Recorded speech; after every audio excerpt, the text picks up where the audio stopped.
video in our series of pre-operative care before an ACL surgery.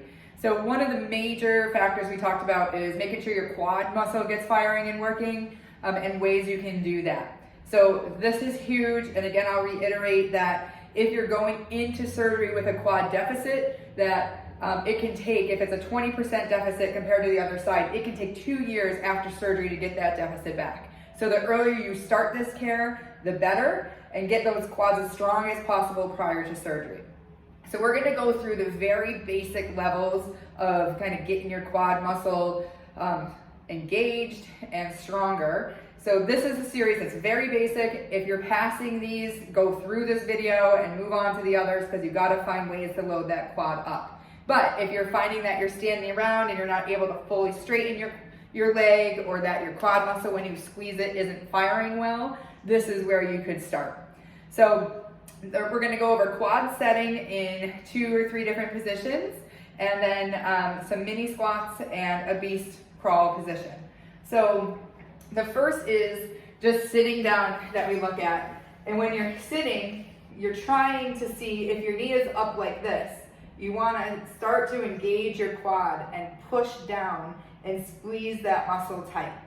So I'm going to show you on standing so you can see as well. But if you're here, if you were like this, you want to push that back, and you should feel your quad muscle and see your quad muscle work as you're pushing that knee down.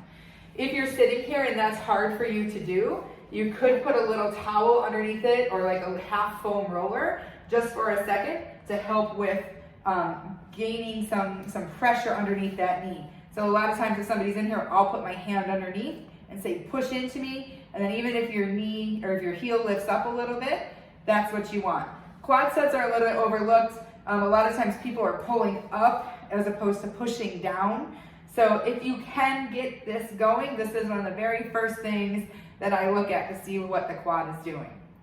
So the other one is on your belly, and it's similar. So you lie down like this, and you have your toes tucked, and then it's a series where you squeeze your quad and try to lift your knee up straight. So if you watch my leg, you can see that little movement. You're pushing through your toe, squeezing your quad, and then lifting up straight here, and then down. All right, it's okay to feel some discomfort with this. It's okay to feel some discomfort in the back, but you should feel that front muscle of your thigh working. All right, another one that we start pre-surgery. After surgery, you might need to take a little time because kneeling doesn't feel great right away, but it's just simply this position here, tucking your toes and lifting up so that you're in a beast position. In this position, you may or not feel it, but your quads are firing a lot.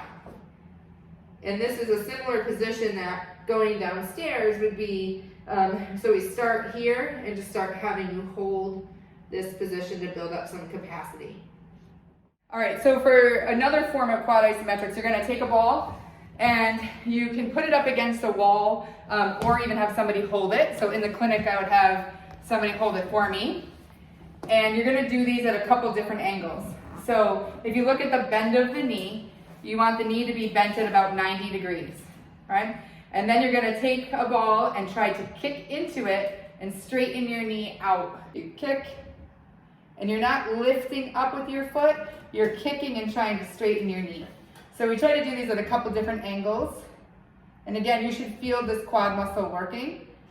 So you kick, hold for a few seconds, and then relax. And then you would just shift yourself back, and then kick again into it, and relax. Your foot position, I tend to go through the toes, but I don't want you lifting the ball with your toes. You should be straightening your knee out. So these are quad isometrics, and we do them at 90 degrees and about 60 degrees.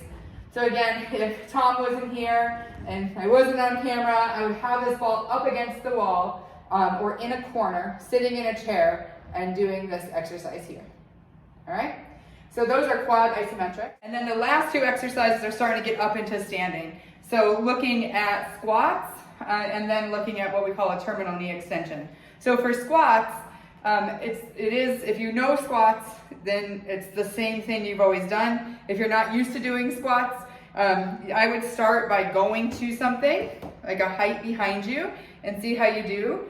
But you would just squat down and stand up, okay? And what I would focus is on the standing, we would just cue you a little bit to really squeeze your quads tight, squat down, and squeeze tight.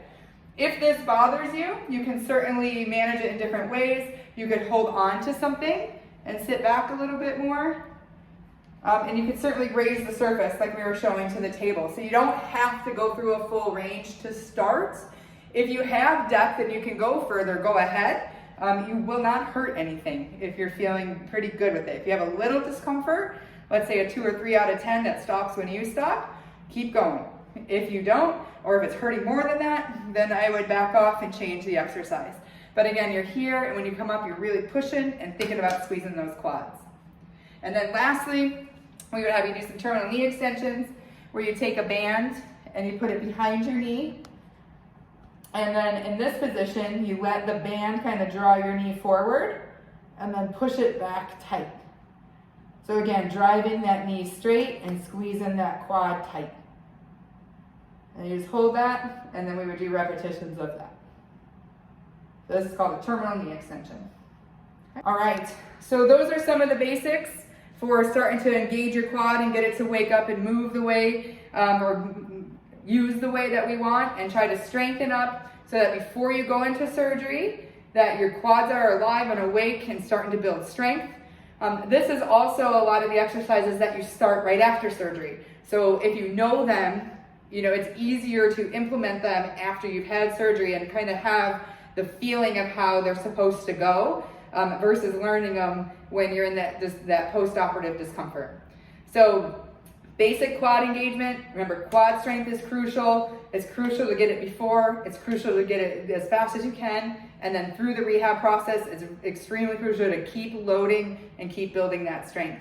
In the next series, we'll take these up a level and start to do a little bit more weight-bearing exercises and exercises with weight. So if you pass these, and these are easy peasy, don't stop there, move on to the next level and keep challenging yourself right up until that post-op, or right up until that operative day.